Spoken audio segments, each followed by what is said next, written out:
Welcome. I'm Sebastian Mahfood, and you're listening to WCAT Radio, the on-air wing of En route Books and Media, bringing you the dulcet sounds of Catholic wisdom. Hey, folks, welcome back to the show. This is your host, Pat Flynn. I'm joined by a new acquaintance of mine. Can we call you Philosopher Phil? Is that fair? Well, nobody's tried to do that yet, but people have made some jokes along those lines. So sure, you can do that. Yeah, I mean, it was just such a perfect setup. I had to go for it. So it just completely fits, yeah. So let's start with some formalities. We got to chat a little bit before the show, and it seems like we have a lot of similar interests. We're eventually going to get into some pretty heady arguments for God's existence, some of the headiest ones there are, I think, possibly but some very interesting ones as well, especially in the history of philosophy. Before we do that, Phil, tell us a little bit about yourself. Who are you? Where are you from? How'd you get to be doing what you're doing and so into all this philosophy business? Oh, well, that's a long story, but I'll try to give you the short version of it. I've always been kind of interested in philosophy and big questions. My mom tells stories about how when I was like 6 and my cousin was 7, we would sit around and talk about the problems of the world at that age and the various books we were reading. And he's going on and finishing a PhD in philosophy now, so I guess that's what we all decided to do. I joined the Army out of high school, and while I was in the military there, I had some existential questions that I had to deal with, because if you go off to, a war zone and see all kinds of things happening, that those big questions of life are more or less forced right in your face, and the only way you can ignore them is to stick your fingers in your ears, which I didn't do. Mm-hmm. And so that got me kind of thinking more and more about these things. And at the same time, I realized that I just absolutely love really, really good stories. I don't care if it's in a book, a movie, a video game, whatever.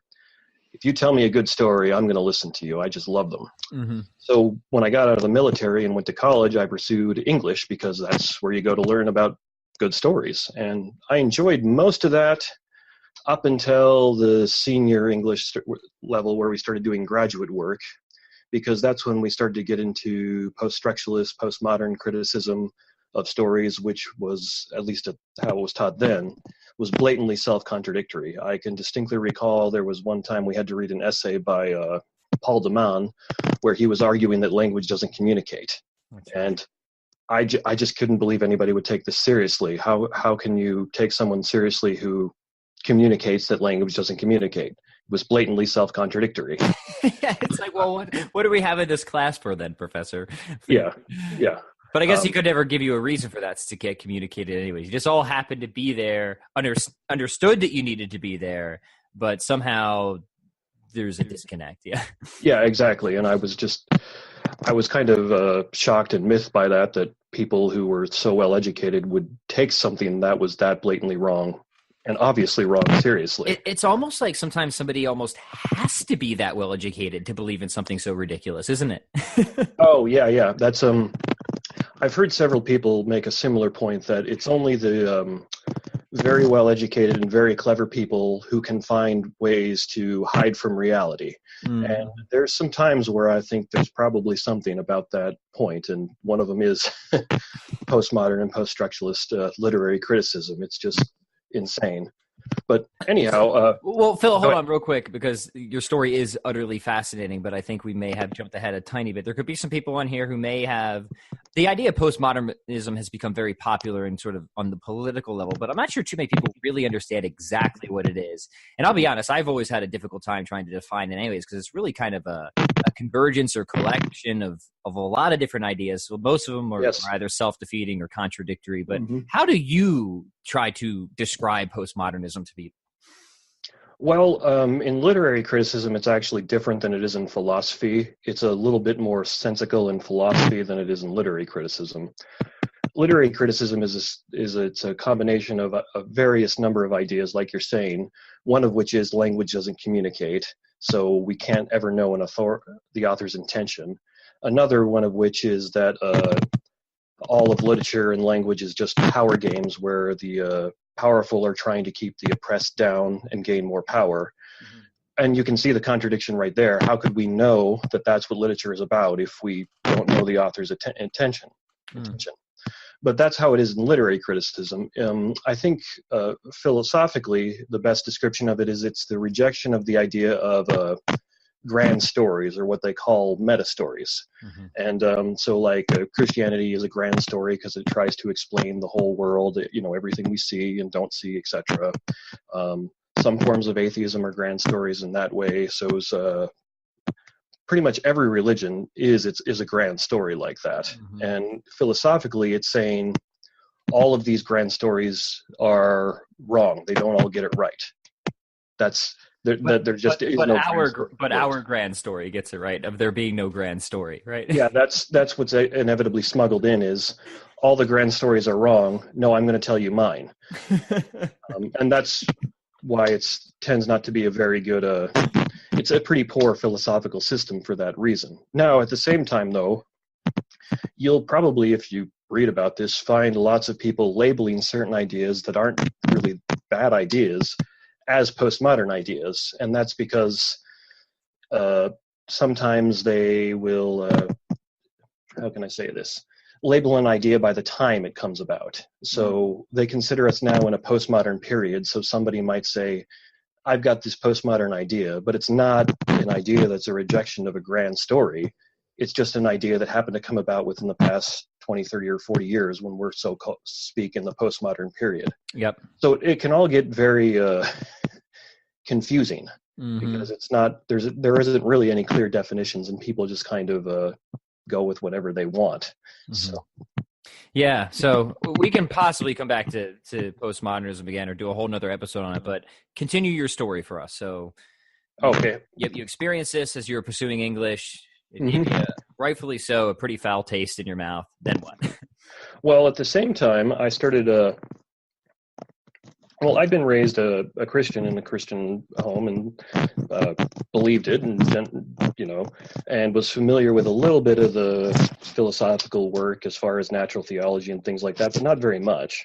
And at the same time this was going on, some people started acquainting me with that, of how there are lots of Christian philosophers now who are going around and at least attempting to give really good arguments, like J.P. Moreland, William Lane Craig, Alvin Flanagan, many others. And that started pricking my interest in philosophy again, because I would read something by J.P. Moreland and think, I wonder how he would respond to this essay saying language can't communicate.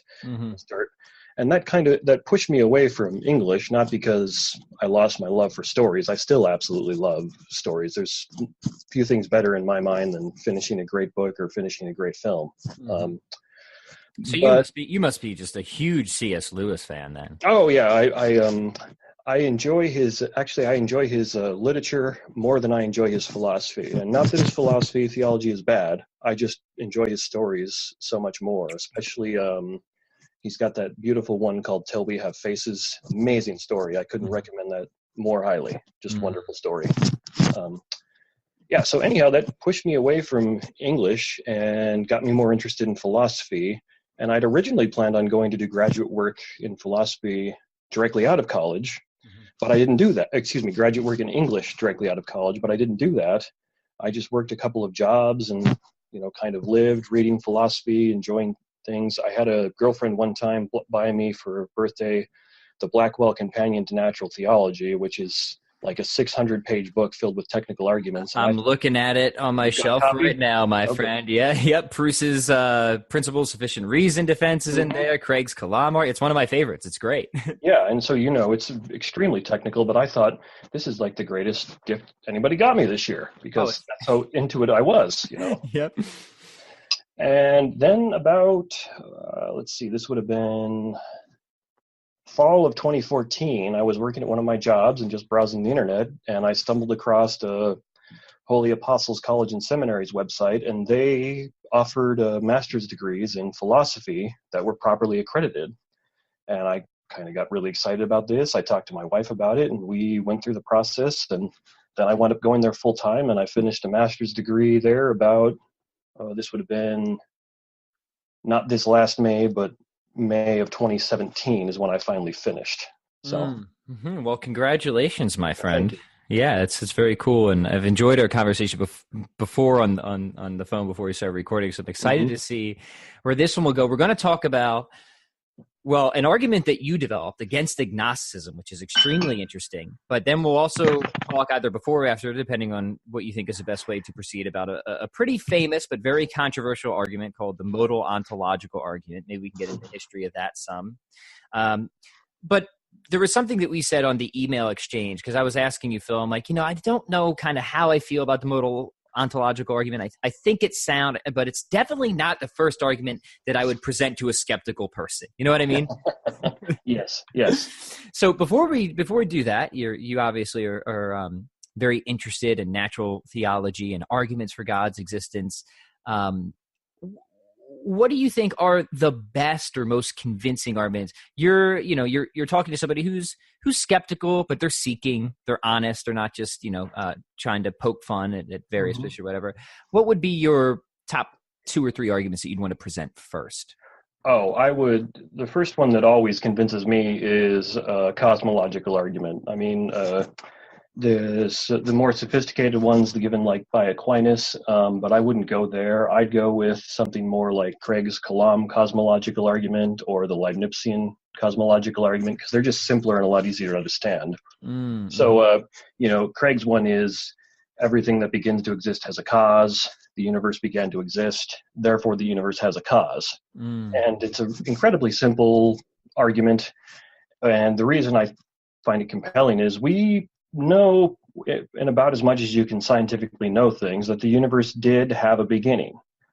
And I was just talking to a theoretical physicist about that, by the way, and he tended to agree. He tended to agree, okay. Yeah, I'm not a physicist. I try and, pay attention to what they're saying, but that's the prevailing theory. And I know a lot of other physicists are now trying to overthrow that, but that's also just how that works, is you test a theory by trying to overthrow it. So, and then the other principle, everything that begins to exist has a cause, is pretty much, if not the most basic element of reasoning, one of the most basic. If you deny that, then, well, how you can explain anything by anything? There's just no reason left. There's no if you don't need a cause for anything, then you don't need to explain anything. If you don't need a cause for anything, then why aren't weird things happening all the time that we don't look for causes for? Did you follow me there, or do I need to? Oh, yeah, no, I follow you there. I think that's one of the best defenses for sort of the principle of sufficient reason as well. It's like, okay, you don't think things need a cause. Well, what gives you that thought? Was that just a random thought that just popped into your mind, or do you have a reason for that? Right? Do you have an explanation for that? But it is funny, Phil, and I know you know this, is just how many people will try to deny that first premise, right? They'll try and escape it, because what's powerful about the Kalam argument is it is so simple. It's almost so simple that it's hard to get people to take it seriously at first, right? I'm sure you. Yeah. Because they're like, well, this can't be a serious, but it is, right? And then you start to unpack it, and then they don't know kind of where to go with it. And then I've had a number of conversations where people will try to, try and take down that first argument, which you think wouldn't be the thing that people do, but they sometimes make that move. Yeah, that's bizarre. I've never understood that. If things don't need a cause, then there's not even any point in doing science. That's all science is really doing, is looking for the causes of other things on a grand level, and it's great at it. That's why we love science so much. So I like the Kalam argument. I'm a big fan of the sort of Thomistic and things there, but I'm with you. They're very technical. You got to kind of develop actuality and potentiality and all some jargon that's often unnecessary, just to kind of like give somebody a good case of why that this is a plausible position, even if they're not entirely convinced. So so that's where I would start, and then once you get to the fact that the universe has a cause, you do have to kind of infer some things there, but you would have to say, well, whatever caused the universe has to be distinct from the universe, and that means it has to be outside of time, powerful. It has to be personal, because it can't be an impersonal force, because if it was an impersonal force, then you'd see universes popping into existence all the time. Mm-hmm. And so then you're starting to get to something that sounds very, very much like God. If it's not God, it's a pretty close substitute at that point. Fairly conspicuous. Fairly conspicuous indeed. So, okay, so that's one thing. And I'm like, all right, Phil, all right, I can see the plausibility of that. Maybe I'm not totally sold. Maybe I just need to think about it more. What's your second argument? What's your follow-up to that then?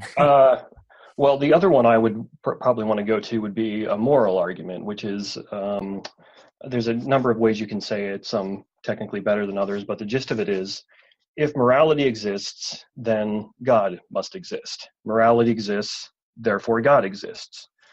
Now, the pushback I've tend to see in more academic circles on this is they'll do two things. First, some of them will deny that morality exists, and then some of them will say you don't need God to have morality. Mm-hmm. And I find both of those very unconvincing.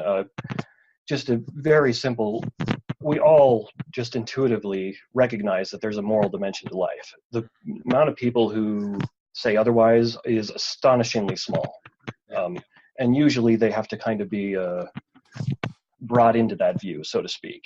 That's just the way we naturally see the world. Yeah, it's not intuitive to be a nihilist with morality at all. Mm-hmm. It's very intuitive to see that there's a moral dimension to life. And despite what some other people claim, if you look around at how moral things happen and what cultures make moral claims and laws and things about that, there's a large amount of agreement on the big details of it. That is, almost nobody says it's a very good thing to go out and murder people, and almost nobody says it's a very bad thing to love people.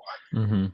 There's some people fuss over details and things like that, but at least on the broad points, there's a widespread agreement.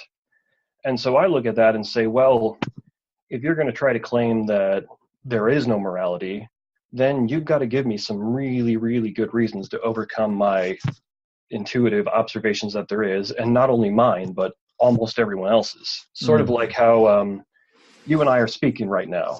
If you wanted to convince me that we weren't speaking, that I was being deceived by, like I was in the Matrix, or Descartes' evil demon was deceiving me or something like that, you'd be required to give me some very, very good reasons to make me justified in doubting what I immediately observe.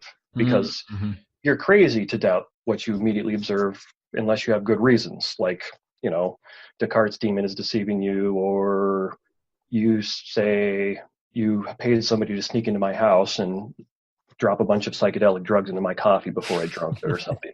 Well, then I have a good reason for doubting what I'm observing. But absent things like that, we're usually quite well justified in believing what we observe, and almost everyone observes morality. Mm-hmm. So I haven't developed that more technically, but I would like to one day, because I think there really is something to that. Yeah, I like the one in the Blackwell Companion too, as well. If anybody's interested in a very technical development of that, I found that a very good presentation. Pretty much everything in that is good. So yeah, but I mean, you have your own argument to defend. I'm just curious what your general approach would be as somebody who's very interested in presenting these arguments and studying these arguments, because there's a lot of arguments that I personally find are like the most compelling arguments. For example, Aquinas' first and third way, and Lonergan's argument from unrestricted intelligibility. Those, I think, are the most compelling arguments.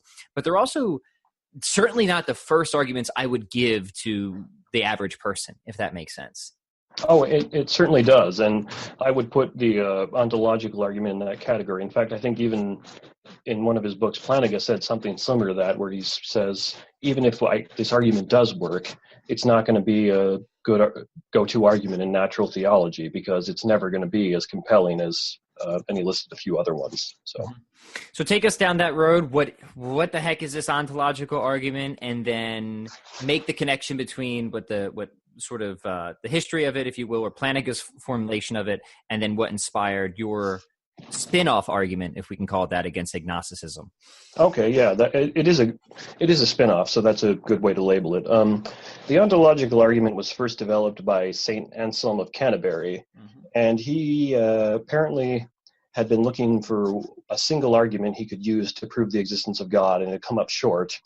And eventually he stumbled upon the ontological argument. And I'll give you more or less his variant of it, but I'll say from the get-go, his variant is it's formulated rather poorly. It's not a terribly good argument.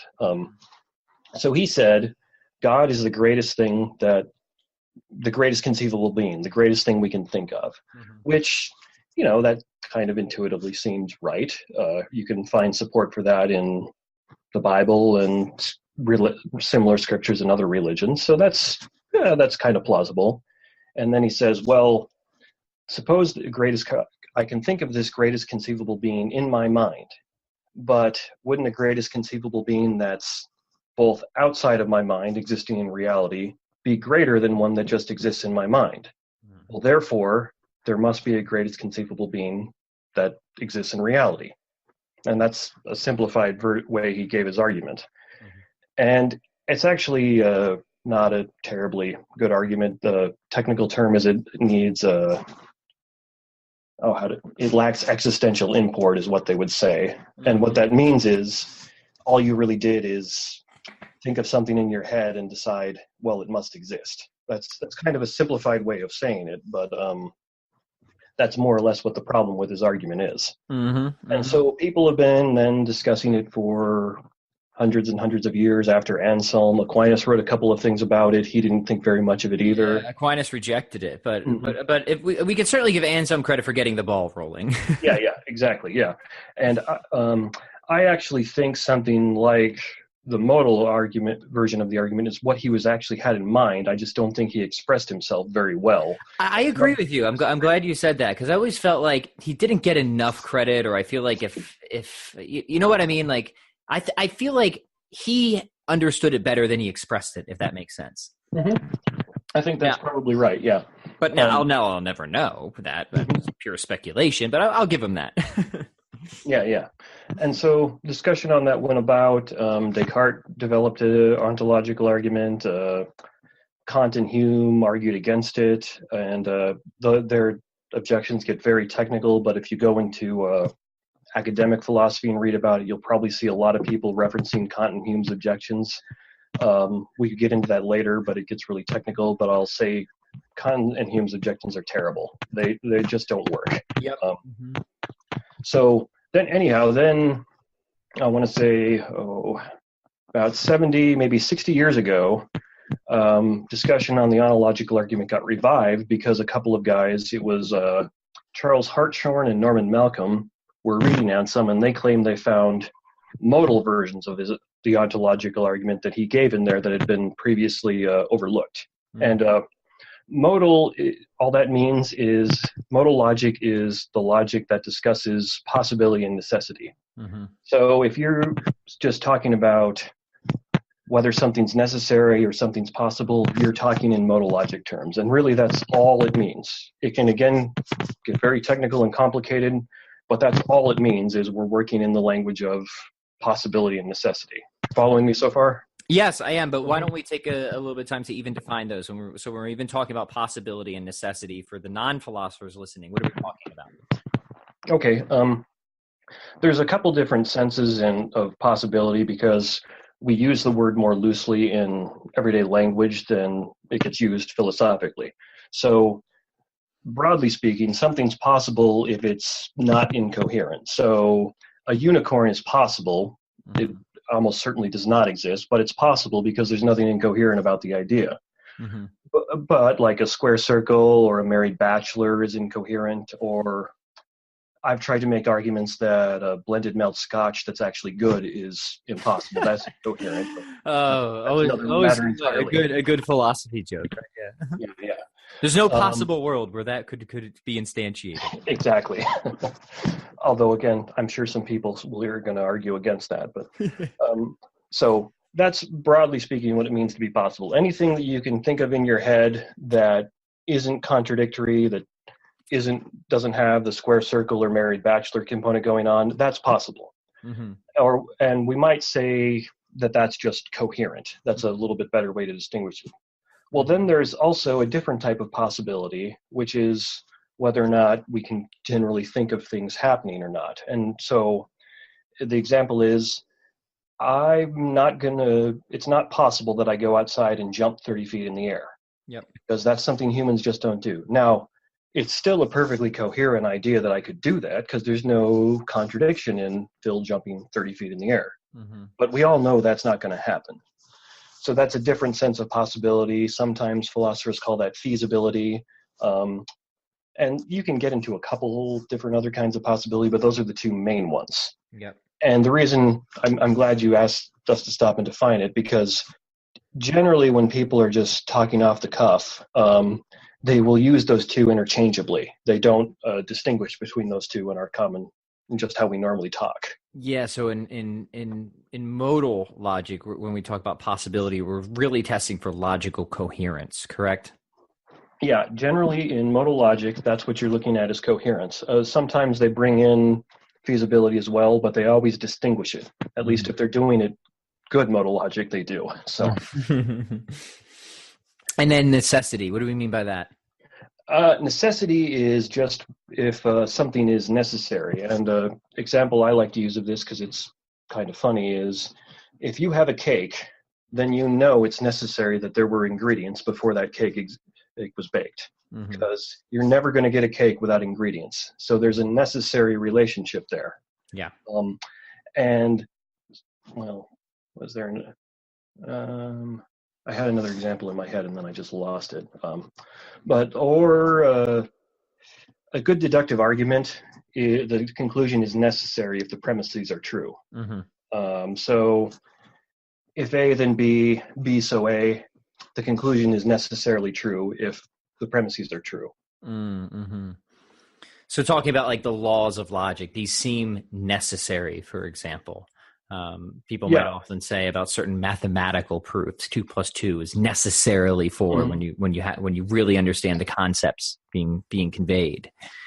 I'd agree with that. I know there are some people who've argued that the logical laws like Aristotle's 3 laws aren't necessary, but then when you read them, you find them using those very same laws. So I'm to argue against the laws. Yeah, right. It's just all sorts of silly things happen in the world of philosophy, don't they? Oh, yes, they do. Yes, indeed. It's a circus at times. So, okay. All right. So I think we have some good, like, starting, terminology for people who might be new to this. So then what is the modal ontological argument trying to do? What is it trying to establish? Well, what it's doing is, and there were a couple different versions of that. Hartshorne gave one, Malcolm gave one, and Plantinga actually initially argued against those two versions, and then he wound up giving his own a couple of years later, which since then has been pretty widely accepted as about the best version you can get without getting really, really technical. Like there's Robert Maydell gives one in that Blackwell Companion to Natural Theology, which is incredibly impressive, but if you're not well versed in symbolic logic, you're not going to understand it. So that is the most unpleasant read in that entire companion. I read it to do my thesis, and no disrespect to Maydell, but I agree with you there. Or Maydell, I think I mispronounced his name. But anyhow, so what the modal ontological argument is doing is it's taking this modal logic, this idea of how we deal with logic relating to possibility and necessity, and trying to make an argument for God from that. And so Plantinga's version, it kind of goes, loosely speaking, a little bit like this.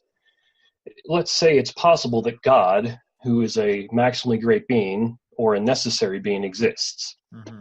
And, straightforwardly, that probably doesn't seem that odd to most people. Well, to be if it's possible that a maximally great being exists, then it exists in some possible world. But if it only exists in one possible world, then it's not a maximally great being, because you can just intuitively see a maximally great being that exists in 2 possible worlds is better than one that exists in 1. One that exists in 3 is better than one that exists in 2, and so on. So therefore, to be a maximally great being, it has to exist in all possible worlds. But the actual world is a possible world. Therefore, a maximally great being exists. Therefore, God exists. And he gives he gave a very technical version of it in the book, The Nature of Necessity. And then he gave a simplified version of it in God, Freedom, and Evil, but they're more or less the same argument. So, I mean, essentially what the argument is saying is if it's even possible that God exists, condensed, God exists. Right? Like that's really what it's trying to get at, which is kind of boggling and startling at first, but then when you kind of unpack it or develop it the way that Flanagan did, like I said, I'm still not entirely sold on the argument. I read through it and I'm like, I think it's sound. I've read all the best objections against it, but again, at most, it's not going to be the first argument that I present. But I just my relationship with it, let's say, is just. It's a little weird. Yeah. And it's also very important to point out that in this argument, God is a necessary being. Like, he's not Zeus, he's not Thor, or any of those other things. He has to be a necessary being for this argument to work. And so what it's saying is, if it's possible for a necessary being to exist, then that necessary being exists. Because necessity doesn't change across possible worlds is kind of the implication, right? Exactly. You can think of it like, I can use my cake example to explain. Well, is it possible that it's necessary that a cake needs ingredients? Well, of course it is. But is it impossible? Well, I mean, can you just say it maybe is the case, maybe it's not? Well, no, you can't. A cake always needs ingredients. Necessity is binary like this. It either is or it is not. Are you following me there? I am, yeah. So, I mean, there's just no possible world that we can conceive of where there could be a cake without ingredients. But then that follows us right back to this world where a cake does have ingredients. Exactly, yeah. And so when we define God that way, then it just naturally follows that, yeah, if it's possible that that a necessary being, God, exists, then he exists. And the very surprising thing I found as I dug into the literature on this and researched it for writing my thesis on this is that the vast majority of people who read and study these arguments, who are familiar with them, actually concede that point right from the get-go. There are objections to them, but they're from people who plainly don't understand what they're talking about. There are, at least as best as I could find, no one who actually understands this argument who objects to that point, which is, when you think about it, kind of astonishing, because I'd say, well, that's the first point you should object at. And it seems like if you accept that premise, the rest just goes through. It does, yeah. And but instead, what I typically found is objections to the argument were to the idea that God is possible. They would say God is an impossible concept. He's incoherent, like the square circle or the married bachelor. Or there were some epistemological objections where they would say, well, we can't know that God is necessary. His essence is unknowable to us. He's too much. He's too big. That was Aquinas's objection. Most Thomistic philosophers make an objection along those lines. So then do you try to, when you respond to that, do you try to make a difference between epistemological possibility and metaphysical possibility, or what's your approach there? Well, in the essay I wrote, my approach was to say, well, okay, let me give you that. You have no in principle objection to the logic going on here then. If your objection is to the person-only premise of the argument, then you just don't have any problem with the logic. And at least in that essay, I was more concerned with the logic of it all. And I thought that was just kind of astonishing again, that nobody really seems to object to the logic of it, at least nobody who's informed on the subject matter. Yeah, it's in the sense that it is certainly a valid argument. That's where I go back and forth. I'm like, is it sound? But let's go back another step, because I think we might have skipped ahead, because you brought up a good point. We're not talking about Zeus. We're not talking about Thor. We're not talking about a flying ball of pasta in the air. No. And the argument actually, I think, is a good refutation of all of those who, if anybody actually did think that any of those beings were God, you would see that you couldn't run the argument with a flying ball of pasta, for example. Like, it just wouldn't work, right? But Flanagan tries to draw out the certain great making properties to help us have like a minimum definition of God as a necessary being. So maybe you could help give us some clarity on what those properties are, or just get an idea of like, okay, well, because it's everything. Well, what God, right? What do we mean by that? Yeah, well, I like to say a little jokingly, he's the God of the three O's and the one end. He's omnipotent, omniscient, omnibenevolent, and necessary. So I guess you could rearrange them and make it like a screaming no, but that probably wouldn't work very well. Yeah. To be necessary is to be the contrary of what it means to be contingent. So you, I, and anyone and everyone who's listening to this is going to be contingent. That is, we were born and one day we're going to die. And, I hope it's 60, 70, 80 years from now for all of us that we get good long lives, but we're going to die. We're going to end. We're contingent. And further than that, we could not have been. It's entirely possible that something could have happened so my parents didn't meet, and then I wouldn't have been born. And same thing for everyone else. And that's what it means to be contingent. Yes. And if you stop and reflect on it a little bit, you'll also realize that we're all very, very radically contingent because we depend on so many other things external to ourselves. We depend on living in a world that can support life, and there's so many variables with that. Depend on not only having my parents meet, but their parents meet, and their parents meet, and their parents meet, and so on back in, and maybe not into infinity, but a long ways. Mm-hmm.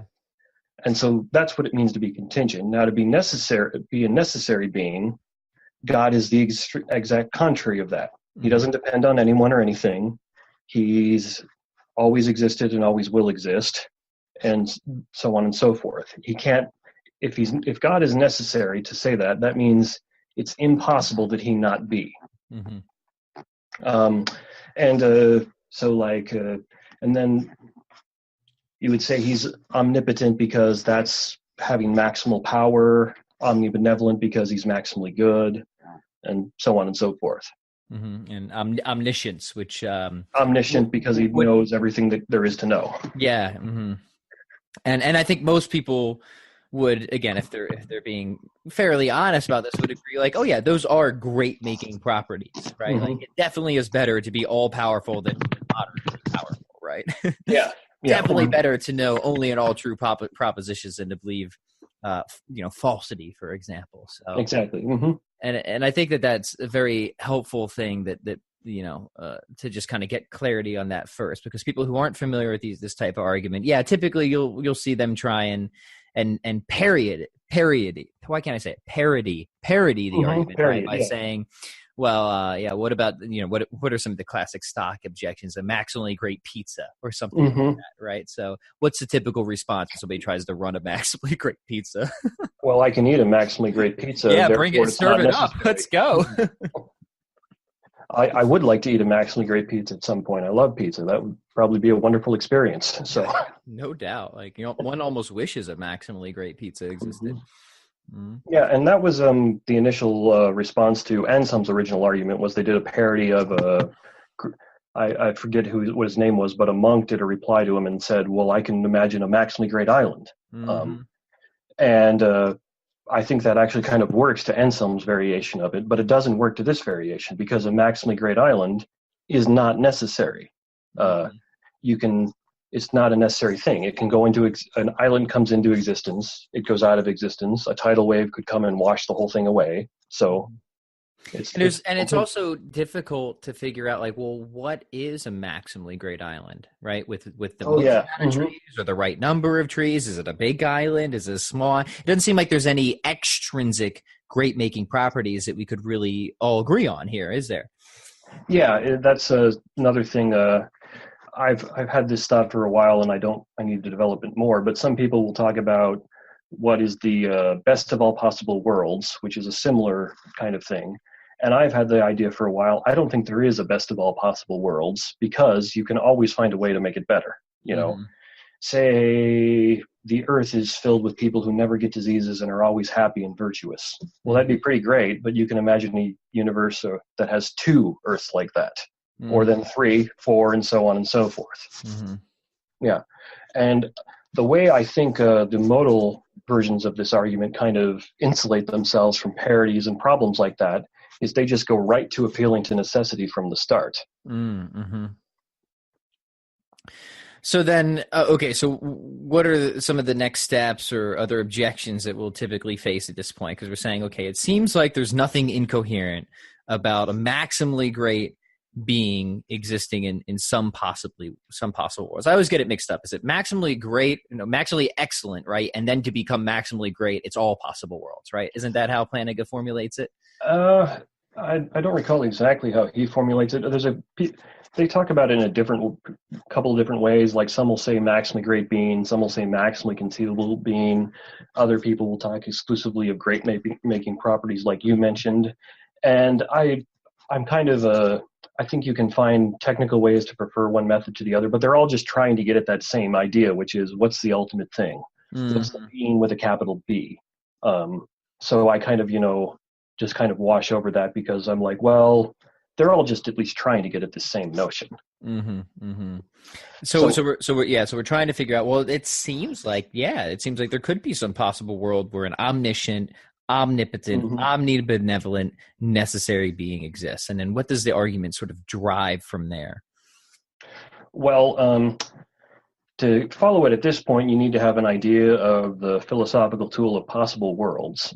And actually, I can bring up a great quote on that if you'll give me a moment. Sure thing. Yeah, sure thing. I always enjoy talking about the ontological argument because like I said, I don't know if what my relationship with this argument will be, a year from now, or maybe I'll be talking to you, Phil. But it's if nothing else, it's a fun thing to think about. You know what I mean? Exactly. That's the reason why I wanted to study it, is because it's the most difficult argument for the existence of God to figure out. Most other ones are very easy to understand. This one is remarkably difficult to understand. So I think even whether you study it and decide, it works, or it doesn't, you're made better for the effort of trying to understand it. Yeah, and I will say this, like, in light of all the other arguments, I'd probably be sure. Like, that makes sense. Like, given the prior probability, if you will, like, it would make sense that this argument would go through as well. If this was the only argument we had, maybe I wouldn't be quite as favorable with it. Yeah. Yeah, I can see that. Mm-hmm. Okay, so I've got a good quote on what possible worlds are. This is from J.P. Moreland. He says, "A possible world is simply a way things could have been. Think of a possible world as an entire universe from the beginning to the end that God could have made. The world that's really here is a special possible world, namely it's the actual world. But God could have created unicorns instead of goats. You could have gone into a different line of work than your actual occupation. And God could have given your parents a different set of children than the ones he actually gave them. In that case, you wouldn't exist.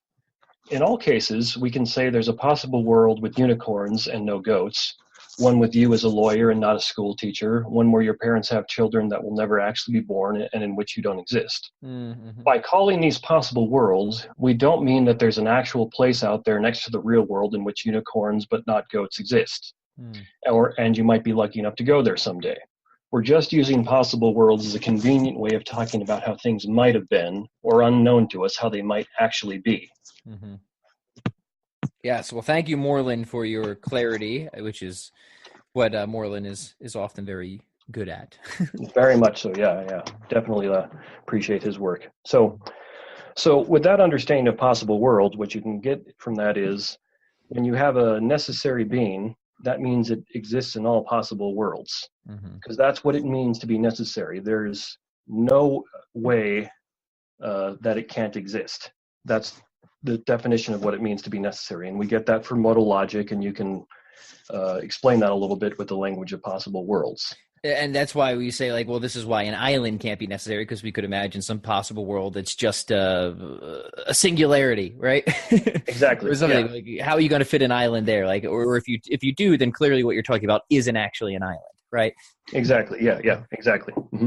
And that's why that's why parodies don't really work of modal versions of this argument. Although I will say they probably do work with Anselm's original formulation. Oh, poor Anselm. He's still picked on a lot. People. I like him. I like reading him. He just got a few things wrong. So. Yeah, but I mean, like, hey, it's the first draft, right? Exactly. Yeah. I shudder to think what some people would say of my first drafts of things. So. Yeah. So all right. So continue us along here. So, let's see. So we're saying that whatever is necessary cannot vary between possible worlds. Yeah. Well, the actual world is a possible world, and so then it just follows that we the necessary being God exists in the possible world. And that's the step that a lot of people, I think, just intuitively kind of recoil at, where they're like, well, I feel like I've been tricked somehow. As soon as, like, they probably are going to follow me more or less up to that point. Mm-hmm. And I can understand why, because, the first time I read it, I thought, yeah, I've been tricked somehow too. Mm-hmm. But it's really hard. Nobody's ever really been able to say why that would be the case. Like, some people will then object saying, well, you're just reasoning things into existence. You define God this way, and when you define him that way, then you can say he's existing. And I'm kind of sympathetic to that, but at the same time, we reason things out of existence all the time. That's how we do logic. Mm-hmm. I reason a square circle out of existence right at the start of our discussion here. Yep. Why is it that we can reason things out of existence, but not into existence? Mm-hmm. And on top of that, it's not like this argument is saying we can do this with anything and everything we want. It's saying we can only do this with a necessary being. Mm-hmm. And as best as I can tell, we can't reason a maximally great meatball into existence. Exactly, yeah. Mm-hmm. As best as I can tell, pretty much everything we see around us is not a necessary being. I mean, I would say everything we experience, but quite a few people claim to have experiences of God, so that wouldn't really work there. So, mm-hmm. Mm-hmm.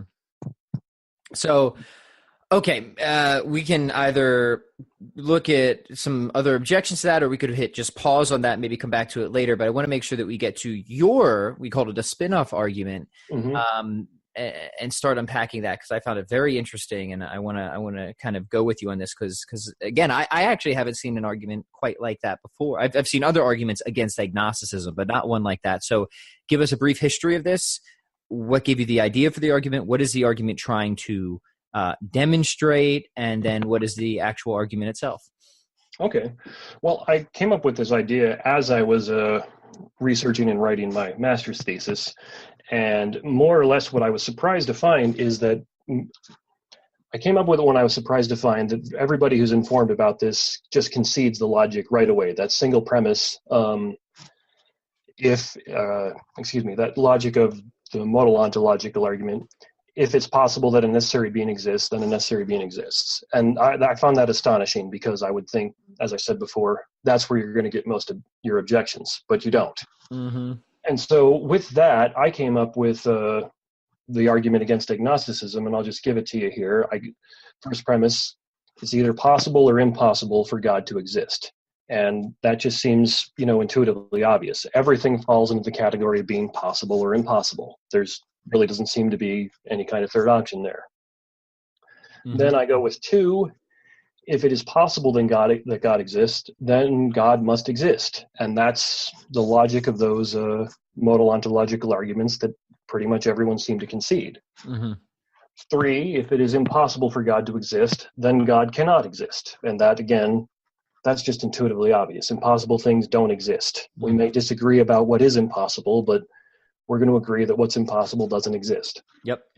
And then the conclusion, I say, therefore, the only tenable positions with respect to God are theism, God exists, or what I'm labeling strong atheism, i.e. God cannot exist, God is impossible. Mm-hmm. And that means that agnosticism is not a tenable position, because we now know that as a necessary being, God must, and I would say bang your fist on the table at must there, exist, or he must, again banging your fist on the table, not exist. Mm-hmm. Because that's how strong the claims are. Yeah, so this is a really kind of interesting argument. So when we use, sort of agnosticism, and then I guess, and this is where kind of with the original, and I think this is where, and I'm very sympathetic to my Thomist friends. I guess I consider myself a pseudo-Thomist in some ways myself. The difference between epistemological possibility and metaphysical possibility. So how does your argument against naturalism consider those? Well, that's the third section, or maybe it was the fourth section of the paper, but kind of the end of it. And what I think the argument shows is that metaphysically, it must be the case that God either exists or doesn't exist. There is no middle ground there. There's no vagueness. There's no maybe. It must be the case. And a good example of this is, if there's a binary light switch somewhere off in the other side of the world that must be on or off. As soon as we start talking about that switch, it must be on or off. Mm-hmm. There is no other option. Mm-hmm. And that's what I think the argument shows us about God is, he must exist necessarily, or he must be impossible. There is no other option. Mm-hmm. But I'm glad you brought up the epistemological point, because going back to the light switch, say you give me all that, well, you might then turn around and say, but I don't know which position it's in, because we haven't made an observation of that switch. Mm-hmm. Yeah. I think you can possibly do something similar to try to rescue agnosticism here, where somebody might be able to say, well, okay, I follow your argument, I'll give you all that, but I still don't know enough to say whether God necessarily exists or he's impossible. Mm-hmm. So somebody might do that, and that's actually the point at which I want to do some more work, because I spent almost all of my time in my thesis and on the essay on defending the logic of the argument.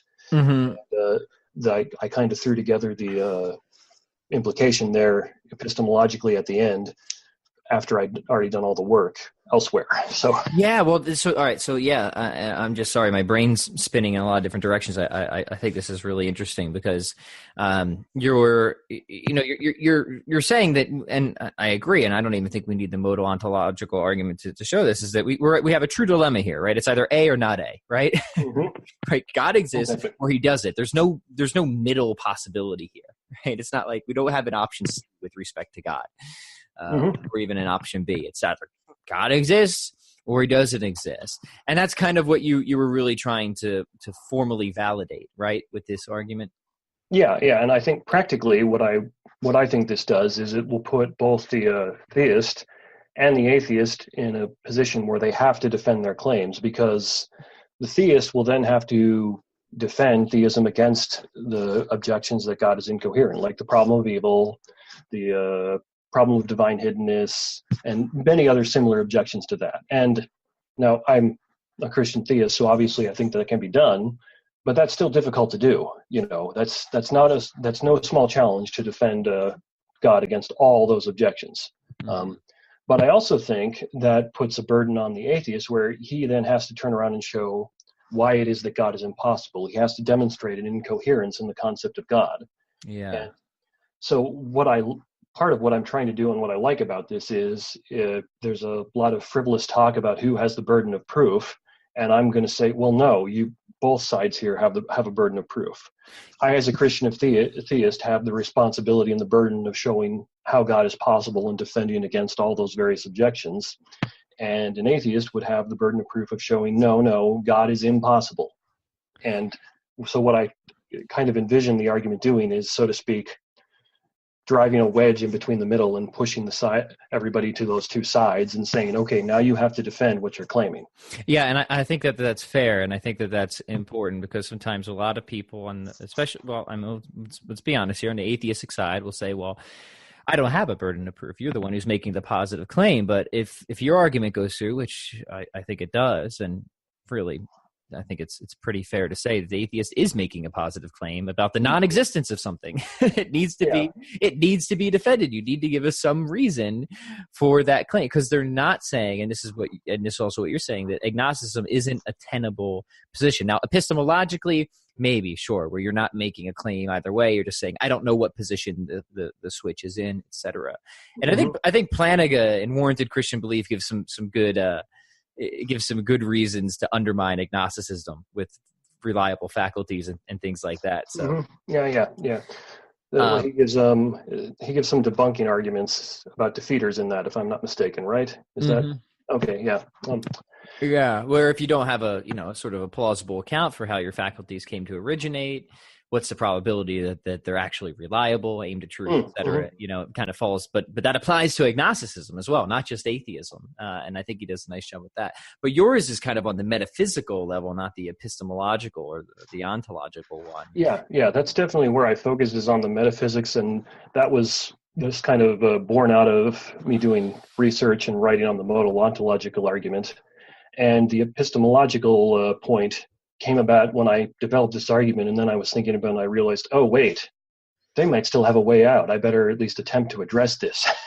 And so so what I did in the essay is I should say, well, let's consider two agnostics here and see if, maybe one's justified and one's not. So the example I gave there is a freshman philosophy student, say he's 19 years old, he doesn't really know anything about the philosophy of religion or arguments for the existence of God, and say he hears my argument against agnosticism, and he follows it and says, yeah, that works, but I'm not sure I know enough to say which.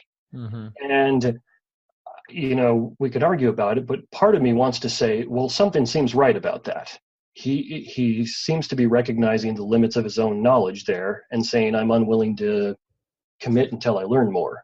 And that seems at least partially right. I mean, that's kind of like Socrates' principle, where he would only commit himself to statements and ideas that he was dead certain of. Mm-hmm. But then let's pair that against, say, a 75-year-old man who has 2 PhDs and is, let's say, in philosophy, religion, and theoretical physics, and he's an expert in those fields, and he's widely published in those fields and sought after for his expertise. And then he hears my argument and grants me that it's sound, and then claims, but I don't know enough to know. Mm-hmm.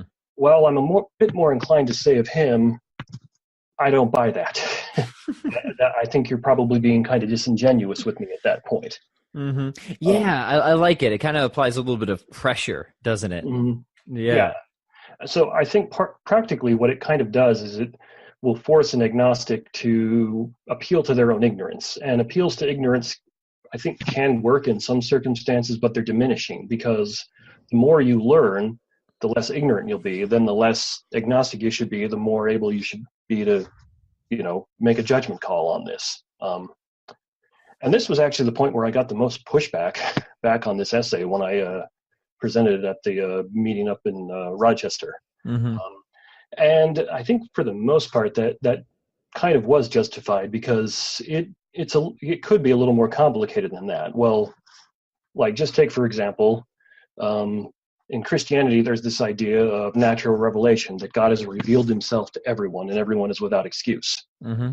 Well, this doesn't even deal with that. I deliberately left it out to try to save time and space and give the agnosticism its best shake. But suppose that's true. Well, agnosticism is completely untenable, and it doesn't even deal with that. Or somebody objected, well, perhaps the 75-year-old guy is justified because he's learned so much that now he knows there's that much more that he doesn't know, or he's learned so much where the weight seems equal, and so that's the kind of thing I want to do some more work on and deal with a little more, because I thought those were good questions. I still am pretty well convinced that this makes agnosticism logically untenable, but I thought those were at least good points. Well, the reason I really like the fact that you've done this is it echoes my experience. So Phil, I was certainly not always a religious person. I wasn't always a Catholic. For many years, I would have considered myself an atheist. And, long story short, and part of the reason I considered myself an atheist was because when I first started getting into philosophy, it was the existentialists that I cut my teeth on. They had a pretty big influence for me. And it wasn't until I got kind of driven back around to Aristotle and Thomas Aquinas that I really started to weigh the arguments from the other side. So it was kind of like shifted me not to a theist position, but I was kind of in that agnostic ground for a while where I wasn't quite sure, but I knew that I couldn't stay there. You know what I mean? Mm-hmm. Like, I knew I had to keep weighing these arguments. I had to do it, go through all the, cases of natural theology and whatever, and then look at the problem of evil, and which I actually am just convinced that I get that it's still a common objection, but I guess I never felt like I had as much difficulty with that as other people, or divine hiddenness. And then to me, is just like the weight on the scale was so far tipped in one direction at some point that I just like, definitely. Like I'm in camp theism over here, right? Yeah. I get what you're saying. I personally think the best two objections you're going to find to theism are divine hiddenness and a variant of the problem of evil. And I have logically satisfying answers to the problem of evil that I don't find emotionally satisfying. And then with it's the problem of divine hiddenness, it's kind of the other way around, where I have I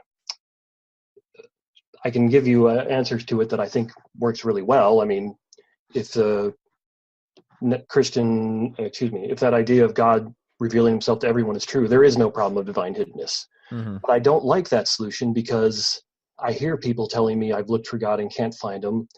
And that means I have to say to them, you're lying to me or you're self-deceived. And I kind of just don't want to go there because I don't want to impugn people like that. And I guess my biggest thing with divine hiddenness is it's one of those presumptuous arguments, right? And people make these a lot where it's like, well, if God exists, then he would do X, Y, and Z, right? But God doesn't do X, Y, and Z, therefore God exists. Like if God exists, then he would have done things the way I would have done them, right? Yeah. It's acting as if you are omniscient and you can think like God, which is just how you would ever sustain that burden of proof is beyond me. But you would almost have to pass that. I would argue both the argument from evil and hiddenness. And to me, I've never seen anybody be able to sustain that, to make those successful arguments. Yeah, that doesn't really survive a skeptical theist objection. You're familiar with skeptical theism? Yeah, go ahead. Yeah, but if you want to, I think it would be helpful if you kind of drew it out a little bit. Yep. Loosely speaking, skeptical theism is the idea that any God worth being called God is going to have reasons, ideas, and intentions that are beyond us limited finite human beings. Mm-hmm. So therefore, you can't turn around and say God would do this because God's ways are beyond our ways. Like if God existed, then he would have put men's testicles inside of their body instead of out. Something like that. He would have designed testicles according to the way that my father, who's a mechanical engineer, would have done it. Or he would have made that single malt scotch I like cost a whole lot less money than it does, or anything like that. Which is assuming, of course, that like God's great purpose was just to show off a certain type of engineering ability, right? Come on. And so that's what skeptical theism says is, we're not in a position where we can actually make those claims. And I've always thought that actually is a good point. The trouble this is getting a little bit off topic, so you can stop me if you want. No, this is all fascinating. I love it. Okay, good.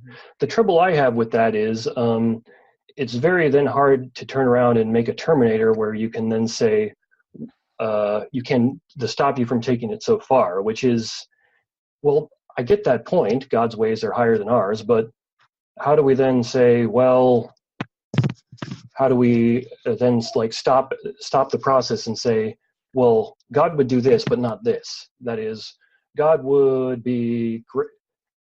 I'm kind of stumbling over my words here. I apologize. But the idea is that you can take it so far that then anything can happen. And at no point are you then justified in saying, well, God wouldn't do that. You then have to turn around and say, God works in mysterious ways. Yeah, did you follow my point? A little bit. I'm trying to think of an example there where somebody might say, "Oh, well, I'll give you an example because I have heard this before, where somebody will be like, "Oh, well, tornado came through, hit every house except for mine. Well, thank God, right?" Yeah. kind of like that. Again, are you in an epistemic position to say that God really did providentially order it just so it wouldn't hit your house? Yeah, I get it. So it does cut both ways to a certain extent, but I would say that to me that is sufficient to show that. Well, then again, an argument's only as good as its assumptions, right? And both specifically both of them, right? So the problem of evil. And I'm glad that we get the jam on this because I don't get the jam on this with a lot of people, is like, I think both of the premises fail. The first one, if God is all powerful, he could create any world he wants. I think that's clearly not true because he can't create a world of nonsense, which we've just talked about earlier in this episode, right? Look back to those two senses of possibility I talked about. Yep. He could create any, you can probably make a claim he could create any coherent world, but he couldn't create any feasible world because that depends on human actions. I heard somebody give this example one time where he's like, well, there's a possible world where Hitler gives one of his speeches standing on his head. Mm-hmm. But I don't think God could create that because it's not a feasible world, because Hitler was not going to do that. Yeah, that's an interesting one. I haven't heard that. But yeah, like for example, God couldn't create a world where free creatures were forced to act a certain way. That's Exactly. just a contradiction, right? So Yeah. And on that premise alone, the argument fails. But then I think the second one, where if God is morally good, he wouldn't, allow suffering, is also, again, the problem of being extremely presumptuous. It's just assuming that that God couldn't have morally sufficient reasons for allowing suffering to exist. So Yeah. And I think Plantinga really was significant in kind of like dealing the death blow to the problem of evil in many ways. And go ahead. I'm sorry, I didn't mean to interrupt. No. And I'm just jamming around here at this point. Okay. Yeah, you're absolutely right about that. It's pretty widely accepted in philosophy of religion that, at least for the moment, the logical problem of evil is dead, and it was Plantinga's free will defense that pretty much killed it. You're now, if you hear that talked about at all in an academic setting, it's now going to be more of an inductive problem, where they're going to say, well, it's not that any evil disproves God, it's that there's too much evil in the world, which is a significantly weaker argument. Yeah, but so it's kind of funny, because that's kind of more like the hiddenness argument, where it's just like, it's not logically incoherent, but it just seems implausible because there's so much gratuitous evil. And it's like, well, how do you know that this is gratuitous? You're just assuming that there's no possible connection here through all time and space, that there could be some plan here. So I think it kind of fails ultimately for the same reasons as the hiddenness problem. Yes. Mm-hmm. Yeah. Those two are very closely connected. I've actually heard some people say that divine hiddenness is really just a subset of the problem of evil, and I think you could probably claim that. So.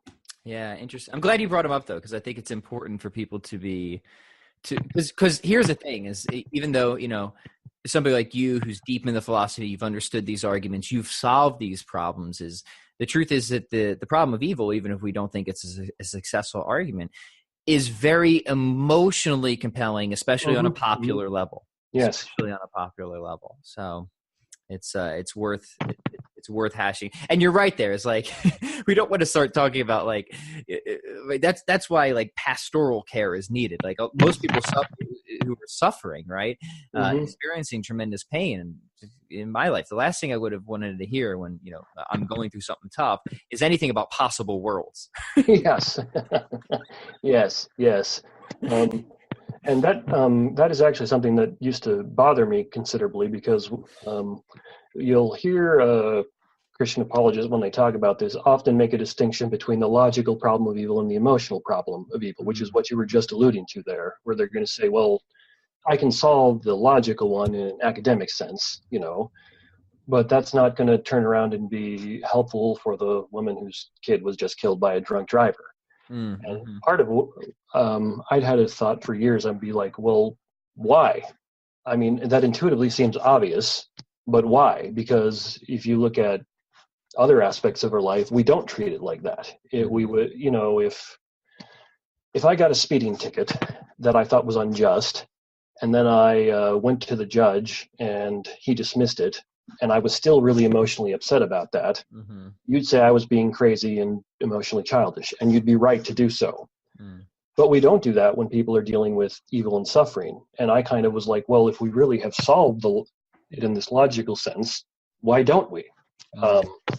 And I'd wondered about that for a while until I actually came across an essay that somebody else had written at Holy Apostles, where he argued that when people are going through suffering like that, it's a trauma that actually, in some senses, prevents them from behaving and thinking rationally, similar to how people who have PTSD will not behave rationally while they're struggling with that and things like that. And I thought about that a bit, and he might be onto something there. I think that makes an awful lot of sense.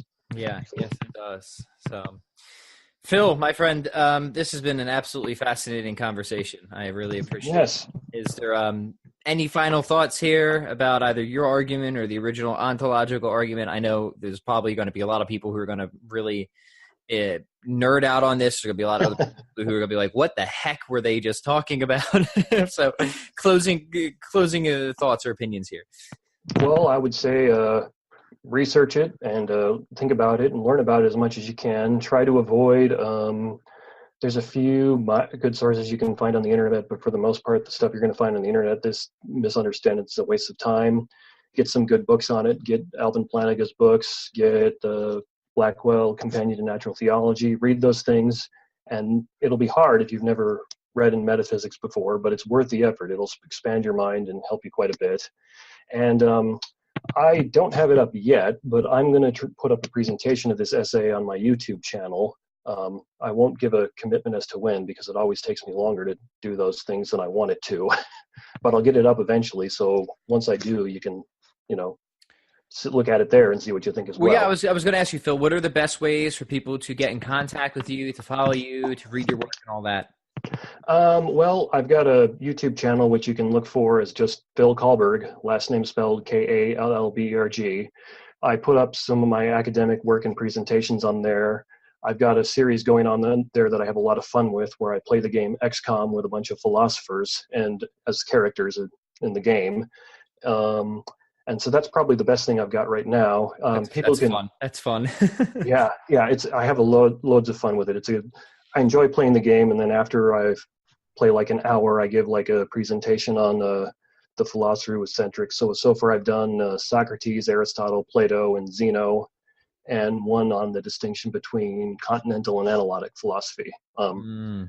And really, it just gives me an excuse to play XCOM more, which is not a bad thing. Not a bad thing at all. We'll have to link up. I haven't had a chance to turn on any of my video game systems in a while here, Phil. But nothing sounds more entertaining to me than video gaming and philosophizing. That's exactly why I do that. Yeah, and I don't really have a website or anything, but if people want to email me about questions, I'll be happy to respond to them. Are you able to put my email?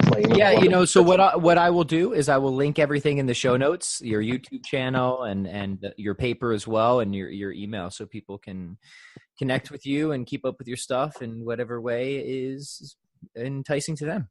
Yeah. And so that'd be great. Yeah. And so the last thing I'd say is, I dug into this because it was hard. It didn't make sense to me.